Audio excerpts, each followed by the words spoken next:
Good morning সবাইকে। আশা করছি তোমরা সকলেই খুব ভালো আছো আর আমরাও বেশ ভালোই আছি। তো নতুন আরও একটি ব্লগে তোমাদের সকলকে স্বাগত জানিয়ে আজকের ব্লগটা শুরু করছি।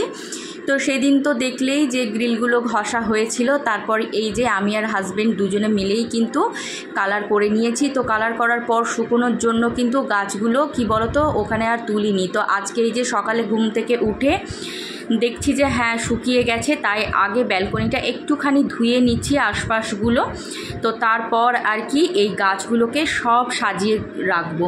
আর কি বলতো ব্যালকনিতে পুরো গাছগুলো নিচে পড়ে আছে, তো একটুখানি তো অন্যরকম লাগছে যেহেতু টবগুলো উপরে থাকে, তো তখন দেখতে একরকম লাগে, আর যখন ফাঁকা আছে তখনও কিন্তু দেখতে খারাপ লাগছিল না। কিন্তু গাছগুলো তো শখ করে লাগিয়েছি, তাই মাঝে মধ্যে মনে হয় দেখবে একটুখানি যদি অদল বদল করা হয় তাহলে কিন্তু ঘরবাড়ির সৌন্দর্যটা আরোই বেড়ে যায়। বিশেষ করে আমাদের মনের সৌন্দর্য বেড়ে যায়, মনটাও দেখবে খুশি হয়ে যায়। তো প্রথমে একবার ভাবছিলাম বেশ ফাঁকা ফাঁকা ভালোই লাগছে, কিন্তু তা তো আর হয় না। তো দেখো এই যে অনলাইন থেকে এই যে স্ট্যান্ডগুলো কিনেছিলাম সেগুলো এর উপরটা দিয়ে দিই, তবেই কিন্তু আমার টবগুলো ধরে। এটা যেহেতু পরে বানানো তাই সেভাবে কিন্তু খুব ভালোভাবে হয়নি। তো এই স্ট্যান্ডগুলো আছে বলেই আমি কিন্তু সুন্দর করে এক সারি করে টবগুলো পরপর রাখতে পারি গুছিয়ে। আর ঘরের মধ্যে দেখবে একটুখানি সবুজের ছোঁয়া থাকলে সত্যিই কিন্তু মনটাও আরও সজীব থাকে। তো যাই হোক, ভালো করে পরিষ্কারও করে নিয়েছি ব্যালকনিটা পুরো মুছে ধুয়ে। আর এখন দেখো টবগুলো যেখানে যেটা ছিল সেখানেই জায়গা মতো রেখে দিচ্ছি, কারণ পুরো লাইন ধরে এমনভাবে আমার গোছানো আছে, একটা টবও কিন্তু এদিক থেকে ওদিক করা যাবে না, তাহলে আর কি বলতো এর মধ্যে ধরবে না। তো এই যে এক এক করে সমস্ত গাছগুলোকে আমি তুলে গুছিয়ে রেখে দিচ্ছি। তো দেখো সত্যি কথা, গাছগুলো যখন রাখছি কি ভীষণ ভালো লাগছে দেখতে বলো। তাই সকালবেলা ঘুম থেকে উঠেই সংসারের কাজে হাত না দিয়ে আগে যে জায়গাটা অগোছালো ছিল সেই জায়গাটা আগে গুছিয়ে নিতে চলে এলাম। আর তোমরা দেখলে তো নিচে আমাদের এই যে ফ্ল্যাটের নিচে পিছনের বাড়িটাতেও কিন্তু কি সুন্দর অনেক কিছু গাছ লাগানো আছে জানো তো।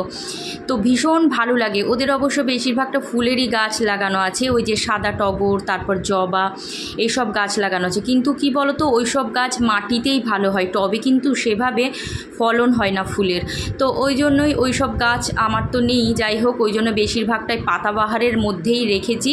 আর পাতাবাহারের গাছ দেখবে যত্ন করতেও কিন্তু কম হয়, একা হাতে সংসারের সমস্ত কিছু কাজ সামলায়, তারপরে আবার গাছেদের যত্ন করা সত্যি কথা বলতে কি অনেকটাই চাপের হয়ে যায়। তবু যেহেতু দেখতেও ভালো লাগে আর একটুখানি গাছগাছালি থাকলে সত্যি বাড়িটাও সুন্দর লাগে, মনটাও ভালো লাগে, তার জন্যই আর কি এই গাছগাছালি নিয়ে একটুখানি গোছাগাছি করে রেখেছি। আর এদিকে দেখো টবগুলো সমস্ত কিছু তোলা হয়ে গেছে অলরেডি আমার। এখন কি বলো তো ব্যালকনিটা ধুয়ে দেব। আর এই ব্যালকনিটা জল ঢেলে ঢেলে ধুতে আমার যে কি ভীষণ ভালো লাগে, মানে দেখবে মোছার থেকে ব্যালকনি মনে হয় যেন একটু জল ঢেলে ধুয়ে দিই, তাহলে বেশ পরিষ্কার পরিচ্ছন্নও থাকে। আর জল ঢেলে না ধুতেও ভীষণ ভালো লাগে। ঘরে কি বলো তো ঘরের ভিতরে তার জল ঢেলে ধোয়া যায় না, রোজ রোজ মুছি। তো আমাদের বাড়ির ক্ষেত্রে কি হয় দেখবে উঠান বলো বা বড় বড় যখন যাদের ঘর আছে তারা বেশ জল ঢেলে ধুতে পারে, কিন্তু আমাদের ফ্ল্যাটে কিন্তু এইসব সিস্টেম না। আমাদের বাড়িতে জানো তো যখন পুজোর সময় ঘরবাড়ি পরিষ্কার করা হতো সেই বছরে একবার, তখন দেখবে প্রত্যেকের ঘরে আমাদের কি বলতো ওই নালি ছিল জল পাস করার জন্য। তো মা যখন জল ঢেলে আমরা যখন পুজোর আগে ঘর দুয়ার পরিষ্কার করতাম, জল ঢালতাম, কি ভালোই না লাগতো। কিন্তু সেসব দিন আর শুধুই স্মৃতি। আমাদের ফ্ল্যাটে অবশ্য সেসব কোনোই সিস্টেম নেই। যত দিন যাচ্ছে ততই কিন্তু পুরনো দিনগুলো আমরা হারিয়ে ফেলছি, কিন্তু সেই স্মৃতিগুলো কিন্তু এখনও অনেকখানি তাজা হয়েই মনের মধ্যে থেকে গেছে, তাই না বলো। তো যাই হোক, দেখো এই যে ব্যালকনিটা ধুয়ে দিচ্ছি। আর ছোটো মেয়ে ক্যামেরাটা ধরেছে, সেও বলছে মা তুমি যখন ব্যালকনি ধো আমারও খুব ভালো লাগে জল ঢেলে ধুতে। তো বড় মেয়েও মাঝে মাঝে কী করে জানো তো, গাছে যেদিন ও বিকেলবেলা ও জল দিয়ে দেয় সেদিন ব্যালকনিটাও জল ঢেলে ধুয়ে দেয়। তো এরকম ব্যাপার আর কি। তো মায়ের ভালো লাগাগুলোও দেখবে বাচ্চাদের মধ্যেও কিন্তু কিছু কিছু থাকে। তো ব্যালকনি গুছিয়ে চলে এসেছি সংসারের কাজে, আর সংসারের মেন জায়গায় চলে এসেছি। কোথায় বলো? রান্নাঘর। এটাই হচ্ছে আমাদের প্রধান জায়গা, মানে এখানে ছাড়া আমাদের আর কোথাও যাওয়ার গতি নেই। তো দেখো অলরেডি কিন্তু ঢ্যাঁড়স ভাজা করে নিয়েছি, ডালও করে নিয়েছি, ওদিকে ভাতও বসিয়ে দিয়েছি। আর এই মাছটা বরফটা কিছুতেই গলতে চাইছে না, কখন সেই বের করে রেখেছি জল দিয়ে, কতবার জল চেঞ্জ করলাম, তাও দেখো সেই চাই মতো হয়েই আছে। সত্যি কথা, ফ্রিজে মাছ রাখলে না এই এক সমস্যা, যতই আগে থেকে বের করো বা যাই করো দেখবে মানে সেই মাছের স্বাদ আর টাটকা এনে রান্না করা তার স্বাদ কিন্তু অনেকটাই তফাৎ হয়। তো ওই মাছের মানে বরফ থেকে নর্মাল হওয়ার জন্য অপেক্ষা করে বসে আছি। আর বসে থেকে লাভ নেই ভেবে ও রান্নাঘরের মতো ছেড়ে দিয়ে চলে এসেছি এখন এই যে বেডরুমে। তো এই যে পাশবালিশটার কভারটা চেঞ্জ করে নিচ্ছি। আর এই পাশবালিশটা দেখেছো মানে গোল শেপ কবে তার হারিয়ে ফেলেছে, মানে গোল শেপ পরিবর্তিত হয়ে চ্যাপটা মতো হয়ে গেছে। তো এই বালিশটা কবেকার জানো? আমার বিয়ের আর কি, বুঝতে পারছো তো ওর বয়স কত বোঝো। তো এই ডিসেম্বর আসলে আর কি ও 20 বছর কমপ্লিট করবে। তো ওর আর কি দোষ, ওই জন্য গোল থেকে চ্যাপটা হয়ে গেছে। তো যাই হোক, তবু আর কি ওকে ফেলতে পারি না। একবার মনে হয় ভেঙে ঠিক করাও হয়েছিল, কিন্তু তাও ওই আবার চ্যাপটা হয়ে গেছে, ওর তুলোর আর কিছু নেই আর কি। তো যাই হোক দেখো এখানে এই যে এই রুমটা পরিষ্কার করে নিই, বিছানা টিছানা তুলে নিই। সকালবেলা থেকে কি বলো তো ওই ব্যালকনিটা নিয়ে পড়েছিলাম। আমার কি স্বভাব বলো তো, কোনো কাজ যদি পড়ে থাকে না মানে অগোছালো হয়ে পড়ে থাকে, তাহলে মনে হয় কখন ওই কাজটা গিয়ে আগে ঠিক করব, মানে যেটা যে শেপে ছিল সেটাকে সেই শেপ দেবো। ওই জন্য ব্যালকনিটা আগে গুছিয়ে ধুয়ে টুয়ে দেখতেই পেলে পরিষ্কার করে নিলাম। তারপরে রান্নার কিছুটা অংশ করে নিয়েছি, মাঝখানে কিন্তু টিফিনও সেরে ফেলেছি। তো আজকে টিফিনে ম্যাগি করেছিলাম ফ্রাই করে, ওই ডিম আর আলু ভেজেছিলাম কালকে রাত্রে। তো সেই রাতের আলু ভাজা কিছুটা ছিল, তো সেই আলু ভাজাটাই মিক্সড করে দিয়ে ম্যাগি খেয়েছি সবাই। আর এখানে দেখো কালকে রাত্রিবেলা আমি কুশন কভারগুলো কেচেছি, কিন্তু শুকিয়ে গেছে অনেকক্ষণই, কিন্তু সেগুলো আর পরানো হয়নি। তো সেগুলোই পরাবো। আর তোমরা দেখতে পেলে এই রুমে একটা নতুন জিনিস, সেটা হচ্ছে কি বলো তো, ড্রেসিং টেবিলের সামনে স্টুলটা। তো ওটা নতুন নেওয়া হয়েছে। তো যাই হোক, আমাদের যে ওয়ার্ড্রপ বানিয়েছিলেন তাকে কবে থেকেই বলা হয়েছিল যে একটা স্টুল বানিয়ে দিতে, সে আর দেয়ও না, আমিও আর বলিনি। যাই হোক এখন একটা কিনে নিয়েছি। এরকম এখন বেশ স্টিলের বেশ ডিজাইনার স্টুলগুলো উঠেছে, ফ্যাশনেবল। তো আমার বেশ ভালো লাগে। তো এই যে সস্তার মধ্যে একদম অতি পাতি একটা স্টুল আমি কিনে এনেছি। তো দেখো এই যে মেয়েদের রুমের গাছটাকেও এখানে এনেছি, এই রুমটাকে হালকা করে একটুখানি মেকওভার করেছি। আর এই যে এখানে যেটা গ্র্যাস পামোছা মতো ছিল পাপোস যেটা, তো সেটাকে চেঞ্জ করে এমনি নর্মাল পাপোস ছিল সেটাই আমি দিয়েছি। আর ওই যে বেডসাইড টেবিলটাতেও দেখলে ওই একই সেম পাপোসটা রেখেছি। অবশ্য পাপোশ বলে কিন্তু এটাতে পা মুছিনি, নতুনই 2 সেট ছিল আমার কাছে, তো সেটাই আর কি গুছিয়েছি। তো এই ঘরটা একটুখানি আলাদা করেছি। তো আমার ইচ্ছে আছে কি বলতো, কয়েকটা আর্টিফিশিয়াল প্ল্যান্ট আবার কিনবো, কারণ আমার ঘরে না কম পড়ে যাচ্ছে। আর মাঝে মধ্যেই মাথায় ভূত চাপে, এই গাছটা ওখানে রাখি, ওই গাছটা এখানে রাখি, এরকম আর কি। সত্যি কথাই একটু চেঞ্জ করলে দেখবে সত্যিই দেখতে ভালো লাগে। সবসময় চোখের মধ্যে একই সাজানো গোছানো ঘর কিন্তু দেখতে ভালো মোটেও লাগে না। তো যাই হোক এই যে ঘরটা গুছিয়ে নেওয়ার পর তোমাদের ফাইনাল লুকটা দেখাচ্ছি। দেখো কি সুন্দর দেখতে লাগছে। ওই যে বললাম না, সবুজের ছোঁয়া থাকলে ঘরবাড়ির পরিবর্তনের সাথে সাথে আমাদের মনেরও কিন্তু অনেকখানি পরিবর্তন হয়, আর মন মেজাজও ভালো থাকে। তো দেখো লাস্ট অবধি মাছের বরফটা নর্মাল হয়েছে, তো 4 পিস মতো বের করে নিয়েছি, আর বাকি মাছটা আবার ফ্রিজে ঢুকিয়েছি। তো এই যে 4 পিস মাছ ভেজে নেব, আর আলু দিয়ে আজকে ওই মাছের ঝোল বানাবো আর কি।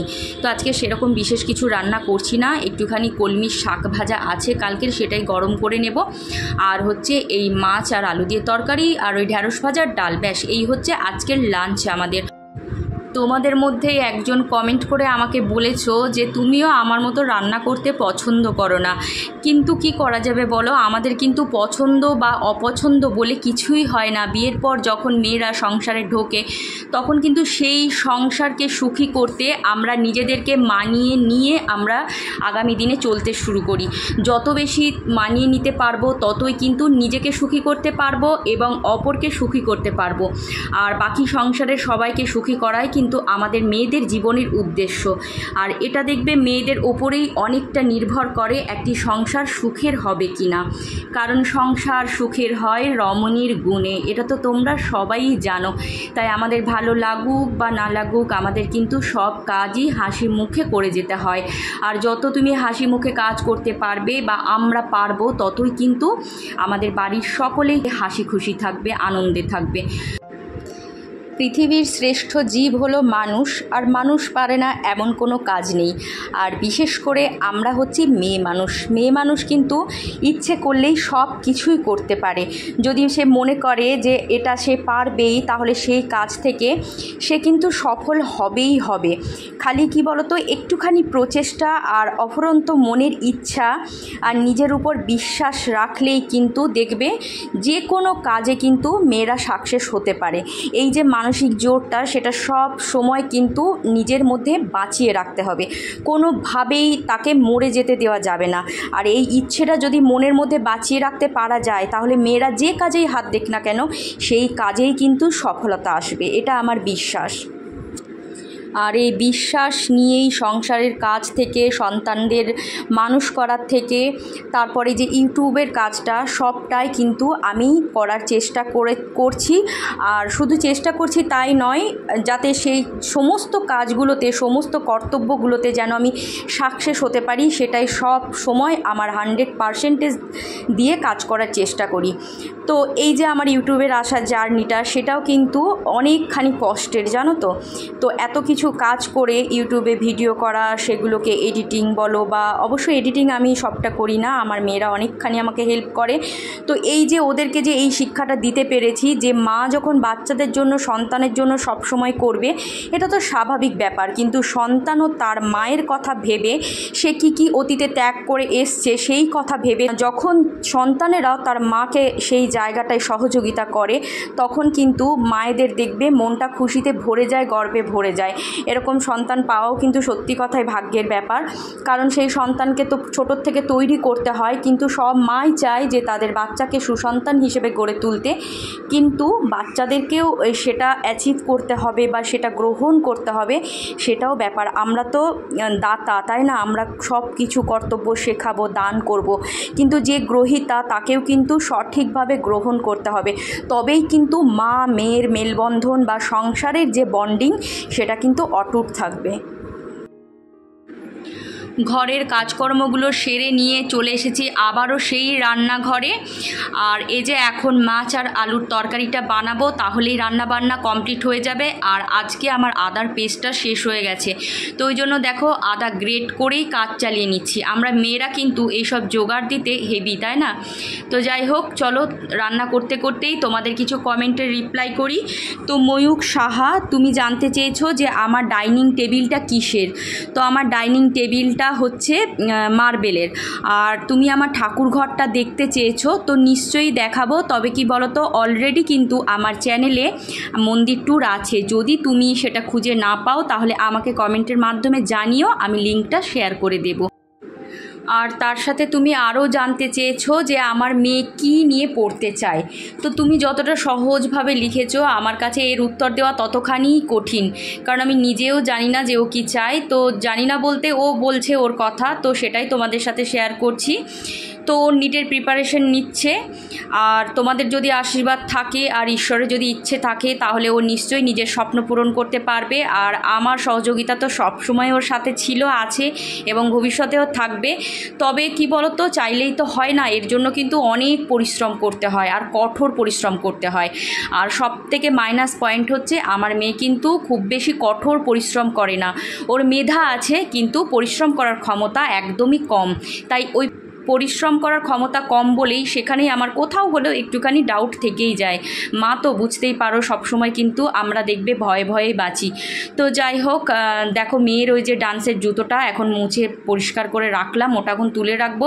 আর এই যে কুশন কভারগুলো পরে আছে, সেই এখন কুশনগুলোতে কভার পরাবো। আর যেহেতু মেয়ে সোফাতে ক্লাস করছিল, তার জন্যই ওকে আর ডিস্টার্ব করিনি। তো সব কিছু কাজবাজ সেরে নিয়ে সোফাটা গেছি লাস্টে পরিষ্কার করতে, যেহেতু মেয়েকে এখন পাঠাবো স্নান করতে। আর এদিকে দেখো আমার রান্না কমপ্লিট হয়ে গেছে, মাছগুলো দিয়ে দিলাম। তারপর এই যে রান্নাঘরে প্রতিদিন যেটা কাজ থাকে, সেই টুকটাক করে এই যে তেলের বোতলগুলো একটুখানি মুছে নিচ্ছি, কারণ তেল যখন ঢালি দেখবে একটুখানিও গা বেয়ে কিন্তু পড়ে, তো যথেষ্টই স্লিপ থাকে। আর যেহেতু এইগুলো কাচের শিশি, ওই জন্য একটু সাবধানেই ইউজ করতে হয় আর কি।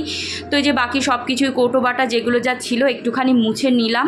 আর আমি যখন রান্না করি তখন কিন্তু এতটা গুছিয়ে রান্না করতে আমি পারি না। আমার যখন যে মশলার কৌটো প্রয়োজন হয় তখন সেটা বাইরে বের করে রান্নাবান্না করি, তারপর একেবারে রান্না শেষ করে তখন কিন্তু জায়গা মতো সব কিছু গুছিয়ে রাখি। তবে স্নানে যাওয়ার আগে সমস্ত ঘর বলো রান্নাঘর বলো সব কিছু টিপটপ করে তবেই কিন্তু স্নানে যায়। তো এই যে রান্নাটাও কমপ্লিট হয়ে গেছে, মাছের তরকারিটা হয়ে গেল। তো এবার এখন গ্যাস মুছবো ব্যাস, আর বাকি যে রান্না করা বাসনগুলো সেগুলো একটু মেজে নেব, তাহলেই হয়ে যাবে। আর এই যে চলো গ্যাসটা তবে এখন মুছে নিই। আর আজকে কি করেছি বলো তো, ভীম লিকুইডটা দিয়ে আচ্ছা করে গ্যাসটাকেও ধোলাই করেছি, গ্যাস ওভেনটাকে। তো তোমাদের মধ্যে একজন আমার ইন্ডাকশন ওভেন আমি কিভাবে পরিষ্কার করি সেটাও জানতে চেয়েছিলে। তো এরকম করেই আমি ঘষা মাজা করেই কিন্তু পরিষ্কার করি, এতে কিন্তু কোনো রকম কোনো প্রবলেম হয় না। তো ইন্ডাকশন ওভেনটা আমি 16 সাল থেকে ইউজ করছি, এখনও কিন্তু কোনো রকম কোনো সমস্যা হয়নি। আমি এই জল আর এই লিকুইড দিয়েই পরিষ্কার করে নিই। এতে কি হয় বলো তো, ভীষণভাবেই কিন্তু পরিষ্কার থাকে। তবে বর্ষাকালে ইন্ডাকশন কিন্তু একটুখানি প্রবলেম করে, তখন একটু রোদে দিলেই হয়ে যায়, যেহেতু বর্ষার ওয়েদারটা কি বলো তো স্যাঁতস্যাঁতে হয়, তো ওই জন্যই তখন কিন্তু প্রবলেম করে। তো যাই হোক চলো আজকের মতো বিদায় নিলাম, দেখা হবে আবার পরের ভিডিওতে।